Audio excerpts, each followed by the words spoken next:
ছাত্ৰ-ছাত্ৰীসকল সিদিনা তোমালোকক মই সাধাৰণভাৱে শংকৰদেৱৰ নাটকৰ বিষয়ে অংকীয়া নাটসমূহৰ বিষয়ে কৈছিলোঁ বা অংকীয়া নাট কাক বোলে সেই সম্পৰ্কেও তোমালোকক সাধাৰণ ধাৰণা এটা দিছিলোঁ সিদিনাখন। আৰু তোমালোকৰ চিলেবাছত এইবাৰ তোমালোকৰ শংকৰদেৱৰ যিখন নাট দিছে ৰাম বিজয় নাট, সেই নাটখনৰ বিষয়েও মই চমু আভাস এটা সিদিনা দিছিলোঁ যোৱা ক্লাছত। গতিকে তাৰ পিছত আজি আমি আহিছোঁ ৰাম বিজয় নাটকৰ কাহিনীৰ মৌলিকতা, আৰু এইটো বিচাৰ কৰিবলৈ আহিছোঁ। তোমালোকক প্ৰায় পৰীক্ষাত এই কুৱেশ্যনটো লং কুৱেশ্যন হিচাপে আহি থাকে, গতিকে তোমালোকে এই মনোযোগেৰে শুনিবা বুলি আশা কৰিছোঁ। গতিকে আহিছোঁ ৰাম বিজয় নাটকৰ কাহিনীৰ মৌলিকতা। আমি সিদিনাখন আলোচনা কৰিছিলোঁৱে যে শংকৰদেৱে কেইখন নাট ৰচনা কৰিছিলে, 6খন নাট ৰচনা কৰিছিলে। আৰু শংকৰদেৱৰ একেবাৰে শেষৰ নাটখন কি আছিলে? ৰাম বিজয়, যিখনক আমি সীতা স্বয়ম্বৰ বুলিও ক'ব পৰা যায় বা যিখন সীতা স্বয়ম্বৰ নামেৰেও জনা যায়। এই ৰাম বিজয় নাটকৰ কাহিনী তেওঁ ক'ৰ পৰা লৈছিলে বা মূল ক'ৰ পৰা লৈছিলে? মূলটো ক'ৰবাৰ পৰা ল'ব লাগিব তেওঁ, হয় নহয়? গতিকে ক'ৰ পৰা লৈছিলে সেই কথাটো আমি সিদিনাখন সাধাৰণভাৱে ক'লোঁ যে তেওঁ বাল্মীকি ৰামায়ণৰ আদি কাণ্ডৰ পৰা ৰাম বিজয় নাটৰ কাহিনীভাগ গ্ৰহণ কৰিছে। গতিকে গম পালোঁ আমি বাল্মীকি ৰামায়ণৰ পৰাহে তেওঁ ইয়াৰ কাহিনীভাগ গ্ৰহণ কৰিছে। কিন্তু আমি জানো যে বাল্মীকি ৰামায়ণখন আমাৰ কোনে ৰচনা কৰিছিলে? অসমীয়া ৰচনা নহয়, অনুবাদ। কোনে অসমীয়া পোনপ্ৰথম ভাৰতীয় প্ৰান্তীয় ভাষালৈ অনুবাদ কৰিছিলে? মাধৱ কন্দলীয়ে, হয় নহয়? গতিকে বাল্মীকিৰ সেই ৰামায়ণখনৰ পৰাই, যিখন মূল ৰামায়ণ আছে সেইখনৰ পৰাই কি কৰিছিলে আমাৰ শংকৰদেৱে তাৰ আদি কাণ্ডৰ পৰা ৰাম বিজয় নাটৰ কাহিনীভাগ গ্ৰহণ কৰিছে বুলি ক'ব পৰা যায়। আৰু ইয়াৰ কাহিনীটো আমি সমপৰিমাণে অগ্নিপুৰাণৰ পঞ্চম অধ্যায়তো পাওঁ, যদিও তেওঁ বাল্মীকি ৰামায়ণৰ আদিকাণ্ডৰ পৰাহে লৈছিল। তোমালোকৰ 1 নম্বৰৰ প্ৰশ্নত আহে কেতিয়াবা যে শংকৰদেৱৰ ৰাম বিজয় নাটকৰ মূল কি, তেতিয়া তোমালোকে বাল্মীকি ৰামায়ণৰ আদিকাণ্ড বুলি লিখিলেই হ'ব। গতিকে আজি আমি চাওঁ, যিহেতু আমি প্ৰথমতে আলোচনা কৰিম বুলি কৈছোঁ যে তেওঁৰ নাটকৰ মৌলিকতা, হয় নহয়? মৌলিকতা মানে কি? যে তেওঁ ক'ৰবাৰ পৰা মূল এটা লৈছে, হয় নহয়? সেই মূলটো লৈ আমি যোৱা বছৰেই পাই আহিছোঁ। তোমালোকে মাধৱ কন্দলীৰ বিষয়ে যেতিয়া পঢ়াইছিলোঁ তেতিয়া তোমালোকক মই মৌলিকতা কি কৈছিলোঁ, হয় নহয়? যে মৌলিকতা কি? যে আমি ক'ৰবাৰ পৰা মূল এটা গ্ৰহণ কৰোঁ, কিন্তু সেই মূলটো গ্ৰহণ কৰিলেও আমি কি কৰোঁ যে সেই মূলটো তাৰ জুমুঠিটোহে গ্ৰহণ কৰোঁ। তাত কিন্তু সকলোবোৰ বাকী কাহিনীটোৰ বাহিৰে বাকী যিমানবোৰ পৰিৱেশ বা পৰিস্থিতি বা চিত্ৰৰ অংকন কৰা হয় সেইখিনি আমাৰ যিগৰাকী কবিয়ে ৰচনা কৰে পিছত, সেই কথাখিনি তেওঁ নিজৰ সমসাময়িক সময়ৰ লগত মিলাই দিয়ে। ঠিক একেধৰণে আমাৰ শংকৰদেৱেও তেওঁৰ যিখন ৰাম বিজয় নাট, এই নাটখনত তেওঁ মৌলিকতাৰ পৰিচয় দিছে বা নিজাকৈ কিছুমান বস্তু লগাই দিছে, কিছুমান বস্তু বাদ দিছে মূলৰ, হয় নহয়? কিন্তু বাদ দিলেও কিন্তু তেওঁ এইখন কাহিনীটো একেই আছে। তেওঁ যিখিনি নলগা বুলি ভাবিছে সেই বস্তুখিনিহে তেওঁ বাদ দিছে, আৰু যিখিনি তেওঁ ভাবিছে যে এইখিনি ইয়াতে দিলে আমাৰ অসমৰ পৰিৱেশৰ লগত মিল খাই যাব, সেইকাৰণে তেওঁ সেইখিনি লগাই দিছে, আৰু যাৰ বাবে নাটকখন বেছি কি হৈছে? ভাল লগা হৈছে। গতিকে আমি ক'ব পাৰোঁ যে ৰাম বিজয় নাটকখনত আমাৰ শংকৰদেৱে অৰ্থাৎ নাট্যকাৰে কিছুমান বস্তু নিজাকৈ লগাই দিছে, আৰু সেই বস্তুখিনিকে আমি কি বুলি ক'ব পাৰোঁ? মৌলিকতা বুলি ক'ব পাৰোঁ তেওঁৰ। গতিকে এই কথাখিনি আমি কেনেধৰণে বিচাৰ কৰিম বা নাটকখনৰ কাহিনী ভাগত কেনেধৰণে কথাখিনি আছে, এই কথাখিনি আজি আমি এই ভিডিঅ'টোত তোমালোকৰ আগত জনাম বুলি আহিছোঁ। গতিকে চোৱা, তোমালোকে যিহেতু মই কৈছোঁৱে যে ৰাম বিজয় নাটখনত তোমালোকক অৱশ্যে কথাটো হৈছে কি, মূল কাহিনীটো নাটকখন মই তোমালোকক পঢ়াই দিওঁ ক্লাছত, যেতিয়া আমি লগ হওঁ ক্লাছত আমি নাটকখন লাইন বাই লাইন মই অলপ পঢ়াই দিওঁ, কাৰণ তোমালোকে জানাই ব্ৰজাৱলী ভাষা গোটেইখিনি বুজি নোপোৱা, আৰু ইয়াৰ মূল সেইহৰ পৰাও আহে তোমালোকৰ প্ৰশ্ন, পাঠভিত্তিকো প্ৰশ্ন কিছুমান আহে, মানে শাৰী কিছুমান তুলি দিয়ে তাৰ পৰা, আৰু তাৰ পৰা তোমালোকক ব্যাখ্যা বা কোনে কৈছিল, কিয় কৈছিল, কি প্ৰসংগত কৈছিল, তেনেধৰণে কুৱেশ্যন কেতিয়াবা আহে। গতিকে মই পাঠটি পঢ়াই দিওঁ, নাটকখন পঢ়াই দিওঁ তোমালোকক। আধুনিকখিনি নালাগে তোমালোকক, এইখন পঢ়াই দিওঁ। কিন্তু এতিয়া যিহেতু ইয়াতে এনেকৈ ক্লাছ কৰাৰ সুবিধা হোৱা নাই, গতিকে তোমালোকক মই থুলমূলকৈ কাহিনীটো বেলেগ এটা ভাগত কৈ দিম কাহিনীটো। গতিকে ইয়াতে আমি তথাপিও আজি আমি গমেই পাম, বহুতখিনি গম পাম। এতিয়া আমি গম পালোঁ যে শংকৰদেৱে কি কৰিছিলে, যে বাল্মীকি ৰামায়ণৰ আদি কাণ্ডৰ পৰা তেওঁ লৈছিলে, কিন্তু গোটেইখিনি লোৱা নাই। কিমান লৈছিলে? শংকৰদেৱে মূল ৰামায়ণৰ 24টা অধ্যায়ৰ পৰা ৰামবিজয়ৰ কাহিনী গ্ৰহণ কৰিছে গোটেইখিনি লোৱা নাই তেওঁ আদিকাণ্ডৰো গোটেইখিনি লোৱা নাই তেওঁ মাত্ৰ 24টা অধ্যায়হে লৈছে আৰু চিৰিয়েলি 24টা অধ্যায়ও তেওঁ লোৱা নাই তেওঁ প্ৰথমৰ অধ্যায়খিনি লোৱা নাই তেওঁ মাজৰ পৰা লৈছে আৰু কেইটামান অধ্যায় বাদ দি শেষৰ ফালে লৈছে আদিকাণ্ডৰ গতিকে তেওঁ 24টা অধ্যায়ৰ পৰাহে ৰামবিজয়ৰ কাহিনীভাগ গ্ৰহণ কৰিছে মূলত মানে কি মূল ৰামায়ণখনত অৰ্থাৎ বাল্মীকি ৰামায়ণখনত সীতাক জাতিস্মৰ কন্যা হিচাপে দেখুওৱা নাই কিন্তু ইয়াতে আমি ৰামবিজয় নাটত কি পাওঁ যে সীতাক জাতিস্মৰ কন্যা হিচাপে পাওঁ আমি আৰু যাৰ বাবে সীতাই কি কৰিছে যে পুৰণি কথাখিনি স্মৰণ কৰিছে আগৰ জন্মৰ কথাখিনি তেওঁ স্মৰণ কৰিছে সেইখিনি কথা মই তোমালোকক কাহিনীটো কওঁতে কৈ দিম তে আগৰ কথাখিনি স্মৰণ কৰিছে সেয়েহে ইয়াত কি কৰিছে যে তেওঁক জাতিস্মৰ কন্যা হিচাপে দেখুওৱা হৈছে কিন্তু আমি মূল ৰামায়ণখনত অৰ্থাৎ বাল্মীকি ৰামায়ণত সীতাক জাতিস্মৰ কন্যা হিচাপে নাপাওঁ মূল ৰামায়ণত নেক্সটটো চাবা আমাৰ শংকৰদেৱৰ মৌলিকতাৰ মূল ৰামায়ণত ৰাম সীতাৰ বিবাহৰ দীঘলীয়া বৰ্ণনা শংকৰদেৱে ছুটি কৰিছে মূল ৰামায়ণত যেতিয়া আমি সীতা আৰু ৰামৰ বিবাহৰ কথাখিনি পাওঁ বা যিখিনি আমাৰ পঢ়িব লগা থাকে সেইখিনি কিন্তু বহুত দীঘলীয়া বৰ্ণনা আছে বাল্মীকিয়ে বহুত দীঘল কৈ দিছে সেই বৰ্ণনাখিনি কেনেধৰণে আহিলে কি কৰিলে ক'ত কি হ'ল কেনেধৰণে কি কৰিলে সেই সকলোবোৰ দীঘলীয়াকে বৰ্ণনা কৰিছে কিন্তু শংকৰদেৱে ভাবিছে যে ইমানখিনি দীঘলীয়া বৰ্ণনা দিয়াৰ প্ৰয়োজন নাই বিবাহৰ গতিকে তেওঁ একেবাৰে ছুটি কৰি সেই বৰ্ণনাটো উল্লেখ কৰিছে সীতা আৰু ৰামৰ যিটো বিবাহ আকৌ তেওঁ কি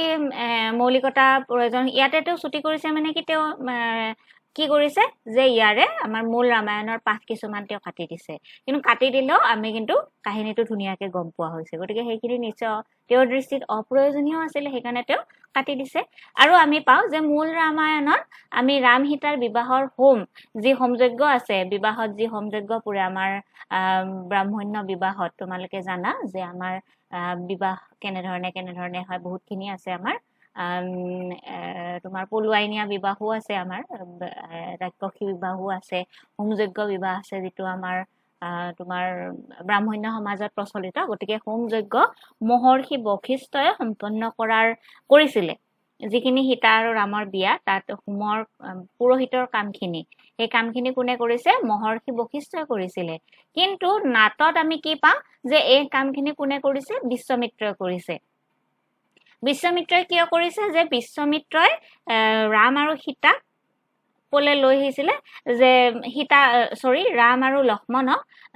সীতাৰ ওচৰলৈ লৈ আহিছিলে অৰ্থাৎ সীতাৰ স্বয়ম্বৰলৈ লৈ আহিছিলে আৰু সেই লৈ অহাৰ বাবে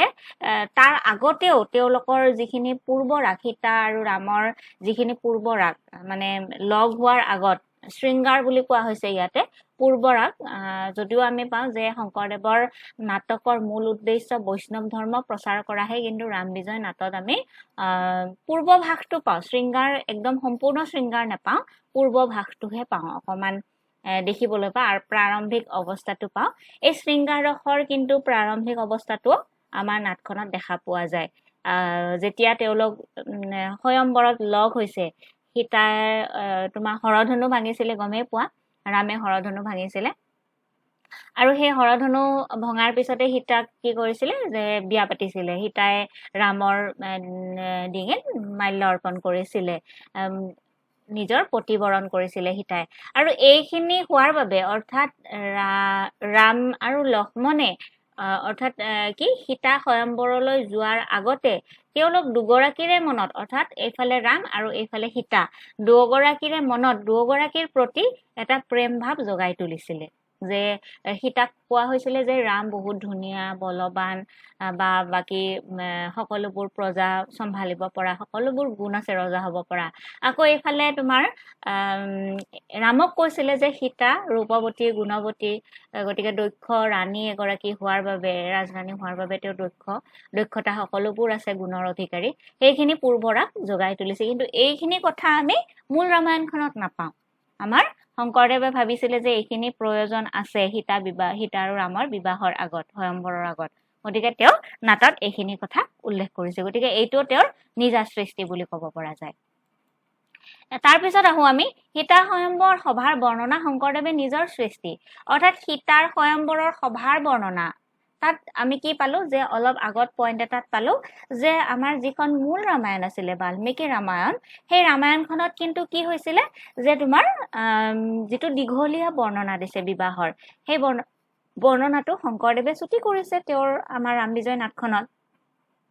কিন্তু স্বয়ম্বৰৰ বৰ্ণনাখিনি বিবাহখিনিয়ে ছুটি কৰিছে কিন্তু স্বয়ম্বৰ হোৱাৰ সময়খিনিত কেনেকুৱা পৰিস্থিতিৰ উদ্ভৱ হৈছিলে কি হৈছিলে বা কেনেকুৱা হাস্যৰসৰ সৃষ্টি কৰিছিলে সেই সকলোবোৰ শংকৰদেৱৰ নিজা সৃষ্টি ইয়াতে কি কৰিছে নেক্সট পইণ্টটো দিছো মই চাবা সীতা স্বয়ম্বৰত ৰজাসকলে দেখুওৱা বিভৎস আচৰণৰ বাবে সীতাৰ সখীয়েসকলে ৰজাসকলক দিয়া গালি সপনি নাট্যকৰৰ নিজা সৃষ্টি আৰু ইয়াতে যি গালি সপনিৰ উল্লেখ আছে সেইখিনি আমাৰ অসমীয়া সমাজৰ গালি সপনি বুজি পাইছানে যিহেতু মই কৈছোৱে তোমালোকক যে আমাৰ নাট্যকাৰ সকলে বা আমাৰ কবিসকলে বা লেখকসকলে কি কৰে যে নিজৰ সমাজখনক গুৰুত্ব দিয়ে হয় নহয় বাল্মীকিৰ পৰা তেওঁ ৰামায়ণৰ কাহিনীভাগ লৈছে সঁচা কিন্তু তেওঁ ইয়াতে মূল কাহিনীভাগে লৈছে কিন্তু তাৰ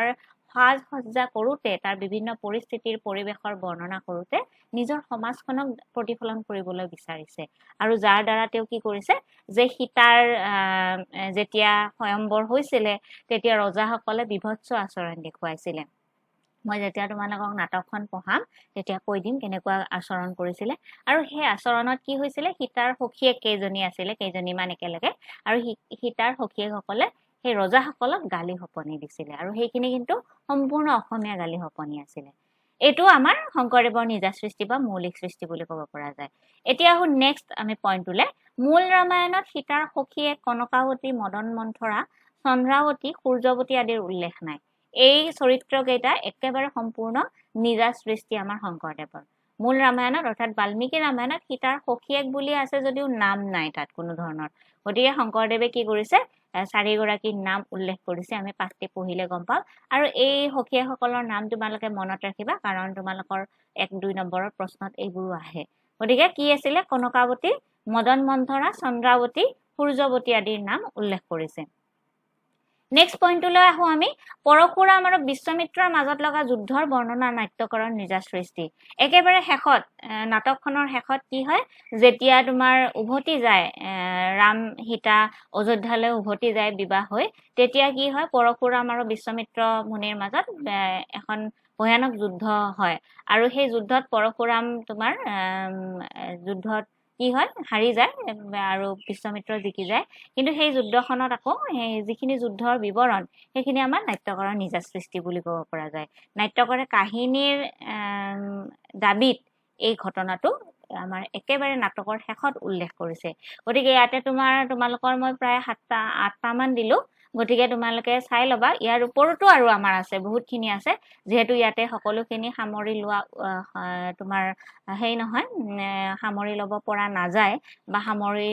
ল'লেও ইয়াতে দিগদাৰ হয় গোটেইখিনি গতিকে তোমালোকক মই ইয়াতে প্ৰায় থুলমূলভাৱেহে আমাৰ শংকৰদেৱৰ যিখন আমাৰ ৰামবিজয় নাট আছে সেই নাটখনৰ আমাৰ কেনেধৰণে কাহিনীৰ তেওঁ মৌলিকতা বা নিজস্ব কি তেওঁ ইয়াতে নিজা ধৰণে তেওঁ সুমুৱাই দিছে বা কেনেধৰণে কিছুমান বস্তু কম কৰিছে সেই কথাখিনি মৌলিকতা বুলি মই দি দিছো তোমালোকৰ প্ৰায়ে আহি থাকে বুলি ক'লেও ভুল নহয় এই প্ৰশ্নটো গতিকে তোমালোকে ভালকে চাই ল'বা যাৰ বাবে আমি শংকৰদেৱৰ এই নাটকখনত মূলৰ বহু ঘটনা চৰিত্ৰ পৰিস্থিতি ত্যাগ কৰি শংকৰদেৱে অংকীয়া নাটৰ সীমিত পৰিসৰত সামৰিব পৰাকৈ এই নাটকখন নিৰ্মাণ কৰি উলিয়াইছে বুলি ক'ব পাৰি আৰু কি হৈছে যাৰ বাবে আমাৰ এই নাটকখনে যিখন তোমালোকক মই পঢ়ুৱাই আছো ৰামবিজয় নাটখনে এটা নতুন ৰূপ লাভ কৰিছে আৰু আমাৰ যিগৰাকী নাট্যকাৰ শংকৰদেৱ তেওঁ এটা মৌলিকতাৰ পৰিচয় আগবঢ়াইছে বা আমি দেখা পাইছো মৌলিকতাৰ পৰিচয়ও দেখা পাইছো গতিকে আমি কিন্তু চাবলৈ গ'লে তেওঁ যদি বিভিন্ন চৰিত্ৰ বা মূল তেওঁ সলনি কৰিছে কিন্তু তেওঁ ইয়াতে নাটকখনত ৰামকেই শ্ৰেষ্ঠ বুলি প্ৰতিপন্ন কৰিছে কাৰণ তেওঁ কি আছিলে যে একশৰণ ধৰ্মৰ প্ৰতিষ্ঠাপক আছিলে আৰু তেওঁ সকলোতে একশৰণ ধৰ্ম প্ৰচাৰ কৰাৰ উদ্দেশ্যেহে তেওঁৰ যিহেতু সাহিত্যসমূহ ৰচনা হৈছিলে শংকৰদেৱৰ গতিকে তেওঁ প্ৰতিখন তেওঁৰ নাট অংকীয়া নাট বা তেওঁৰ কাব্য সাহিত্যতে কি কৰিছিলে একশৰণ ধৰ্মৰ তোমাৰ ধৰ্ম প্ৰচাৰ কৰাৰ উদ্দেশ্যে তেওঁ কি কৰিছিলে এক দেৱ এক সেৱ একত বিনে নাই কেৱ এই উদ্দেশ্যটো আগত ৰাখিয়ে তেওঁ এইখনতো ৰামকেই শ্ৰেষ্ঠ পুৰুষ বুলি অৰ্থাৎ ভগৱান বুলি তেওঁ কি কৰিছিলে ইয়াতে প্ৰতিপন্ন কৰিবলৈ কিন্তু পাহৰি যোৱা নাই গতিকে এইখনত তেওঁ বিভিন্ন কাহিনী ইফাল সিফাল কৰিলেও বা চৰিত্ৰ নতুনকৈ লগালেও তেওঁ কিন্তু মূলত ক'ব গ'লে তেওঁৰ মৌলিকতাৰ পৰিচয় পোৱাৰ লগতে এইখনত যে তেওঁ ৰামক শ্ৰেষ্ঠ ভগৱান হিচাপে প্ৰতিস্থাপন কৰিছে সেইটো আমি দেখা পাওঁ। গতিকে ইমানখিনিয়ে আছিলে তোমালোকৰ আজিৰ এই মৌলিকতাৰ বিষয়ে ক'ব লগা। নেক্সট তোমালোকক মই বেলেগ এটি পাঠ লৈ এই শংকৰদেৱৰ ৰামবিজয় নাটকৰে বেলেগ এটি আন এটি পাঠ লৈ উপস্থিত হ'ম। ঠিকে আছে? Thank U.